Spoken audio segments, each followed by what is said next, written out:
ओम शांति।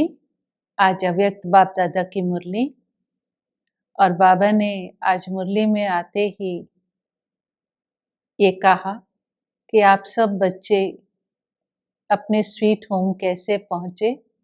तो बाबा ने कहा ये रूहानी सूक्ष्म स्नेह की डोरी बच्चों को यहाँ ले आई है। और बाबा ने कहा कि बाप भी अपना परम धाम छोड़कर मिलन मनाने बच्चों से यही रूहानी स्नेह की डोरी में खिंचा हुआ आ गया है। बाबा ने कहा मैं सिर्फ सम्मुख की सभा नहीं देख रहा हूँ, मैं पूरे विश्व के ब्राह्मण बच्चों को जो यहाँ नहीं है लेकिन अव्यक्त रूप में है, उनको भी बाबा देख रहा है कि वो भी स्नेह की डोर में यहाँ खिंचे आ रहे हैं। तो बाबा ने कहा ये क्या है, ये रूहानी प्यार, आत्मिक प्यार, परमात्म प्यार पूरे कल्प में एक बार ही अनुभव होता है। फिर आज जो बाबा ने विशेष बात पर अंडरलाइन किया वो था प्योरिटी की पर्सनालिटी। हम ब्राह्मणों का आधार, हमारे ब्राह्मण जीवन का आधार प्योरिटी की पर्सनालिटी है। तो बाबा के सम्मुख जो ब्राह्मणों की सभा, तो बाबा ने कहा कि मुझे सबके सर पर प्योरिटी का ताज नजर आ रहा है, लाइट का ताज। तो बहुत सुंदर सभा नजर आ रही है ना। अब आप सब सोच सकते हैं कि बाबा डायमंड हॉल की स्टेज से जो सामने सभा है, तो बाबा देह को नहीं देखता, लेकिन बाबा को क्या नजर आती? बाबा को विदेही अवस्था हमारी नजर आती और हमारा ऑरा, हमारी लाइट, वो बाबा देखता। तो बाबा ने वो देखकर कहा कि बहुत सुंदर सभा है ये। फिर बाबा ने स्मृति दिलाई कि देखो आप सब बहुत विशेष आत्माएं हो। बाबा ने कहा अपने अनादि काल में चले जाओ ना, कि जब हम सब आत्माएं परम धाम में बाप के साथ थी, तो बाबा ने कहा वहां भी आपकी जो प्योरिटी की पर्सनालिटी थी, जो रॉयल्टी थी, वो विशेष थी ना, साधारण नहीं थी, अन्य आत्माओं से विशेष है। कैसे? बाबा ने एग्जाम्पल दिया। बाबा ने कहा जैसे देखो आकाश में तारे होते हैं, तो तारे तो सब चमकते हैं, लेकिन कुछ तारे ऐसे होते हैं जिनकी चमक विशेष होती है, एक्स्ट्रा ऑर्डिनरी तारा होता है ना, और उन तारों की चमक विशेष होती है। तो बाबा ने कहा उसी तरह से परम धाम में भी आप जो आत्माएं हैं, आपकी चमक, आपकी प्योरिटी अन्य आत्माओं से आपकी लाइट विशेष है। फिर बाबा ने कहा आदि काल में आ जाओ, देवी देवता रूप में देखो, आपकी प्योरिटी की पर्सनैलिटी, आपकी रॉयल्टी, रूहानी रॉयल्टी ना, बाबा ने कहा सम्मुख लाओ, कितनी विशेष है। फिर बाबा ने कहा मध्य काल में आ जाओ, तो मध्य काल में बाबा ने कहा अपने चित्र देखो, आपके जो चित्र हैं देवी देवताओं के, उसमें जो चित्रों में लाइट है, जो चमक है, जो रॉयल्टी है, जो पवित्रता है, तो बाबा ने कहा वो कितनी विशेष है। बल बाबा ने कहा और भी नेताओं, अभिनेताओं, राजनेताओं के भी चित्र हैं, लेकिन आपके चित्रों में जो है वो उनके तो नहीं।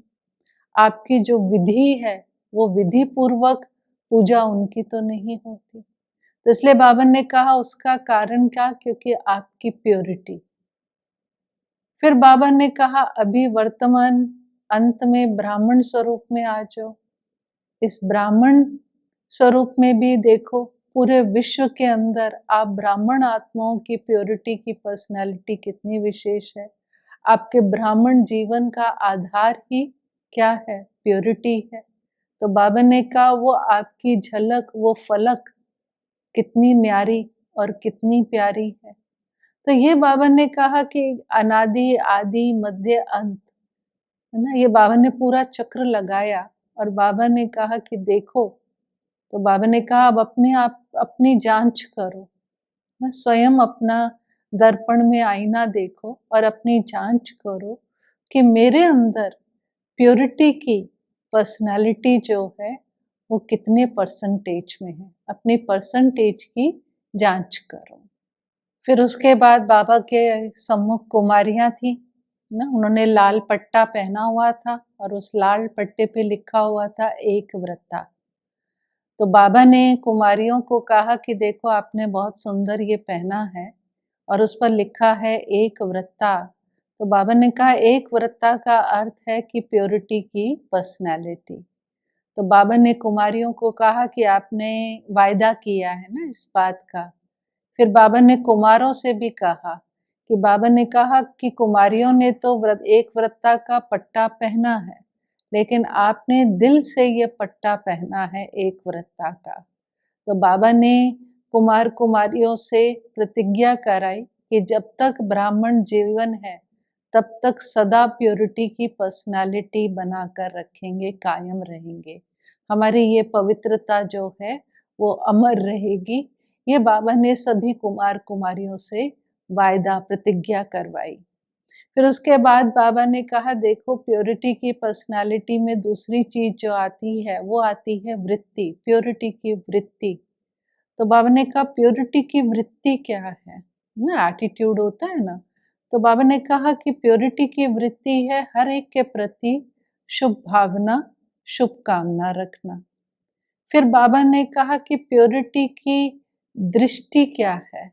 तो बाबा ने कहा प्योरिटी की दृष्टि है कि हर एक को आत्मिक दृष्टि से देखना, ये है प्योरिटी की दृष्टि, प्योर दृष्टि। और फिर बाबा ने कहा तीसरी चीज होती है कृति। तो प्योरिटी की कृति क्या है कि बाबा ने कहा सुख देना और सुख लेना।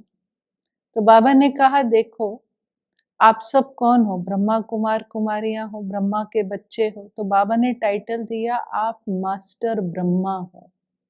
तो बाबा ने कहा कि ब्रह्मा का क्या कर्तव्य, मास्टर ब्रह्मा का क्या कर्तव्य रहा कि उसने सदा सुख दिया। तो बाबा ने कहा आप कौन हो, ब्रह्मा के बच्चे, मास्टर ब्रह्मा।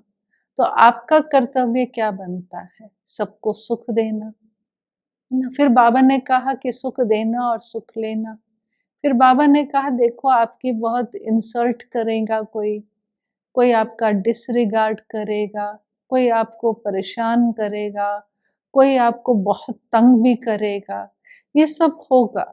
लेकिन आपका कर्तव्य क्या बनता है कि ऐसी आत्माओं को भी सुख देना और सुख लेना। बाबा ने कहा ये आपका कर्तव्य है। तो बाबा ने उसकी विधि भी बताई। बाबा ने कहा उस समय क्या करो, उस समय अपनी स्मृति में लाओ क्या कि मैं सहनशीलता का देव हूँ या मैं सहनशीलता की देवी हूँ, है ना। ये बाबा ने कहा ये उस समय अपनी स्मृति में लाओ। तो आपको उस समय सहनशील बनना है ना। कोई इंसल्ट करता है तो बुरा लगता है ना। तो बाबा ने कहा चेक करो, फील तो नहीं होता, फीलिंग तो नहीं आती कि मेरी इंसल्ट हो गई, मेरे साथ ऐसा करा। तो बाबा ने कहा नहीं, उस समय आपको सहनशीलता का देव, मैं सहनशीलता की देवी हूँ, इस स्मृति में रहना है। और बाबा ने कहा इसको सदा सदा अंडरलाइन करा कि ये अमर रहे, सदा इसमें रहना है। फिर उसके बाद बाबा ने प्रवृत्ति वालों को तरफ देखते हुए बोला कि प्रवृत्ति अर्थात युगल। बाबा ने कहा वैसे तो युगल कहने को है लेकिन हो तो सिंगल ही, लेकिन कहने में युगल कहते हैं। फिर बाबा ने प्रवृत्ति वालों युगलों से प्रश्न पूछा कि आप जानते हो कि बाबा ने आपको प्रवृत्ति में रहने की छुट्टी क्यों दी है। कई बार जो प्रवृत्ति में है उनको ये संकल्प आता है ना कि बाबा हमें कुमार जीवन में या कुमारी जीवन में अपना क्यों नहीं बना लिया, प्रवृत्ति में क्यों डाला। तो बाबा ने कहा ये प्रवृत्ति में बाबा ने आपको क्यों रखा है, क्यों बाबा ने आपको प्रवृत्ति में रहने की छुट्टी दी है, इसका कारण जानते हो। तो बाबा ने कहा उसका कारण ये है क्योंकि बाबा आपको एग्जाम्पल रखना चाहता है महामंडलेश्वरों के आगे और उनको आपके आगे झुकाना चाहता है। तो बाबा ने कहा है इतनी हिम्मत कि प्रवृत्ति में रहते हुए भी आपको अपवित्रता से निवृत्त रहें। बाबा ने कहा कि ये चैलेंज आप कर सकते हो। फिर बाबा ने कहा ऐसा तो नहीं कि कभी तो बाबा ने कहा ये मुश्किल लगता है कि सहज लगता है या कभी इजी और कभी लेजी। तो बाबा ने कहा कि ये बाबा चाहता है कि आप विश्व के आगे चैलेंज करें कि हम घर गृहस्थ में रहते हुए, साथ रहते हुए भी पवित्र जीवन जी रहे हैं। तो बाबा ने कहा इसके लिए बाबा ने आपको प्रवृत्ति में रहने की छुट्टी दी है कि प्रवृत्ति में रहते हुए, साथ रहते हुए भी हम पवित्र हैं। फिर इसके बाद बाबा ने टीचर्स को उठाया कि टीचर्स उठो। फिर बाबा ने कहा टीचर्स के बिना तो गति नहीं है। बाबा ने कहा टीचर्स अर्थात जिसके चेहरे से फ्यूचर दिखाई दे, जिसके चेहरे से फरिश्ता रूप दिखाई दे, वो है टीचर्स। फिर बाबा ने टीचर्स को एक काम दिया। बाबा ने कहा आपस में प्लानिंग करो। क्या प्लानिंग करो? बाबा ने कहा देखो दुनिया में कहते हैं कि परमात्मा सर्वव्यापी है। लोगों की मान्यता ये है ना। तो बाबा ने कहा कि आप एक एक जो टीचर है, आप एक एक टीचर की सूरत से बाप दिखाई दे, ऐसी प्लानिंग करो तो अपने आप ये परमात्मा सर्वव्यापी हो जाएगा। बाबा ने कहा ऐसी प्लानिंग करो कि आत्मा छुप जाए और परमात्मा दिखाई दे। बाबा ने कहा ऐसी आपस में मीटिंग करो। बाबा ने कहा इसके लिए आपको विशेष अटेंशन रखना पड़ेगा। वो क्या अटेंशन रखना पड़ेगा कि आपको विशेष ये पुरुषार्थ करना पड़ेगा कि मैं बाबा में समाई हुई हूँ, बस मैं और बाबा, दूसरा ना कोई। तो बाबा ने कहा कि स्वतः ही आपसे परमात्मा की प्रत्यक्षता होगी, बाबा दिखाई देगा। और बाबा ने कहा अभी सब लोग क्या कहते हैं कि ब्रह्मा कुमारीज़ बहुत अच्छी हैं, ब्रह्मा कुमारीज़ बहुत अच्छा काम कर रही हैं। लेकिन अब बाबा कहते हैं अब सब ये कहें कि इनका बाबा बहुत अच्छा है। तो बाबा ने कहा विश्व परिवर्तन हो जाएगा। फिर इसके बाद बाबा ने डबल विदेशियों भाई बहनों को उठाया। तो बाबा ने डबल विदेशियों को कहा कि बाबा ने कहा कि बाबा का इनसे स्पेशल प्यार है। बाबा ने कहा प्यार तो सबसे है, लेकिन फिर भी डबल विदेशियों को बाबा ने कहा इनसे स्पेशल प्यार है। तो बाबा ने उसका कारण बताया। बाबा ने कहा क्योंकि इन्होंने पूरे विश्व में बाबा का परिचय देने की सेवा करी है, बाबा का संदेश दे रहे हैं। नहीं तो बाबा ने कहा कि बाप को लहना मिलता कि केवल भारत वालों को ही आप मिले, विदेश वालों से नहीं मिले। तो बाप को ये उलहना ना मिले, इसके लिए ये बहुत पूरे विश्व में बाबा का संदेश देने की मेहनत करते हैं। तो बाबा ने कहा कि जनक जानकी दादी को याद किया कि जानकी दादी को ये उमंग रहता कि कोई भी देश रह ना जाए। तो बाबा ने जानकी दादी को बोला कि इसमें तो बहुत उमंग है। फिर जयंती बहन और बाकी विदेशियों से पूछा कि सब कहते हैं कि ये बहुत थकाती है ना, क्योंकि दादी तो बहुत एक्टिव होके काम करती, सेवा करती। तो बाबा ने कहा कि देखो शुरू में लगता कि दादी को ये बार-बार क्यों कहती है, यहाँ भी प्रोग्राम करो, ये भी करो, ये सेवा करो। फिर बाबा ने कहा जब आप लोगों को सेवा करते हो, भाषण करते हो और फिर दुआएँ मिलती हैं, तो फिर आपको अच्छा लगता है। तो बाबा ने कहा कि ये सेवा तो वृद्धि को पानी है, क्योंकि बाबा ने कहा जब सेवा समाप्त हो तब तो अपना राज्य आएगा ना। फिर बाबा ने डबल विदेशियों की एक और विशेषता पर उनको कहा कि ये लोग जो हैं कि डबल विदेशी जॉब भी करते हैं और सेंटर भी चलाते हैं, क्योंकि वहाँ पर तो इतनी सेवा उस तरह से नहीं होती जैसे भारत में होती है, आप जानते हैं। तो बाबा ने कहा ये डबल करते हैं, डबल कार्य करते हैं। तो इस तरह से बाबा ने कहा कि सेवा की वृद्धि के प्लान बनाओ, सेवा को और आगे बढ़ाओ, सेंटर की सेवा सभी वृद्धि को पाएँ, क्योंकि उसका कारण बाबा ने बताया कि क्योंकि जब सेवा पूरी होगी, और सेवा क्या है? कि जन-जन को बाबा का संदेश देना, है ना? तो इसलिए बाबा ने कहा कि आप जन-जन को जब तक बाबा का संदेश नहीं जाएगा, तब तक अपना राज्य नहीं आएगा, इसलिए उसकी प्लानिंग अवश्य करो। फिर आज की मुरली में वरदान में बाबा ने तिलक 3 स्मृतियों का तिलक बताया, जिससे हमारी स्थिति श्रेष्ठ बनती और श्रेष्ठ स्थिति अर्थात अचल अडोल। तो वो 3 स्मृतियां बाबा ने कही, जो एक तो स्व की स्मृति का तिलक, दूसरा बाबा ने कहा कि बाप की स्मृति का तिलक, और तीसरा बाबा ने कहा ड्रामा की स्मृति का तिलक। तो बाबा ने कहा ये 3 तिलक सदा स्मृति में लगा के रखो, तो किसी भी परिस्थिति में आप हिलेंगे डुलेंगे नहीं। जैसे बाबा ने कहा ड्रामा, अगर ड्रामा की स्मृति है तो आप सदा अचल अडोल रहेंगे और आपकी स्थिति भी श्रेष्ठ रहेगी। और आज के स्लोगन में बाबा ने कहा दृष्टि को अलौकिक रखो, मन को शीतल रखो और बुद्धि को रहमदिल बनाओ। क्योंकि मन में क्या होता है, अधैर्यता आती है, ये सब आता है, तो बाबा ने कहा शीतलता रहो। दृष्टि में देह भान आता है, वो नहीं आए, अलौकिकता रहे। और बुद्धि में अभिमान आता है, बुद्धि का अभिमान होता है ना, इसलिए बाबा ने कहा बुद्धि का अभिमान नहीं लाओ, बुद्धि में रहम दिल बनो।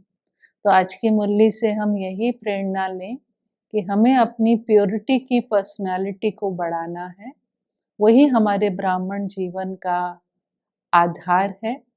और जो बाबा ने पूरा चक्र लगाया, वो चक्र लगाएं अपने अनादि आदि मध्य और वर्तमान अंत में ब्राह्मण स्वरूप में हमारी प्योरिटी की पर्सनालिटी।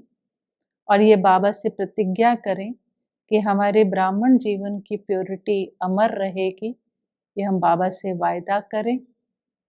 और जो बाबा ने प्रवृत्ति वालों को कहा कि हम चैलेंज कर सकें, इतनी हिम्मत रखें।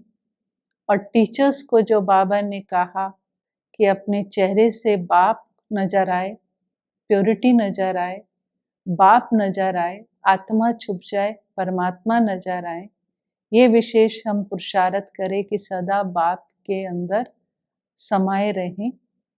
और डबल विदेशियों को भी बाबा ने बहुत उमंग भरा। तो ये सब प्रेरणाएं जो अंडरलाइन है, प्योरिटी की पर्सनालिटी और रॉयल्टी, इसकी परसेंटेज हम बढ़ाएं। और आज के जो वरदान में बाबा ने 3 स्मृतियों का तिलक कहा, वो सदा हमारा अविनाशी लगा रहे। और जो स्लोगन में कहा कि दृष्टि को अलौकिक, मन को शीतल और बुद्धि को रहम दिल बनाए। ओम शांति।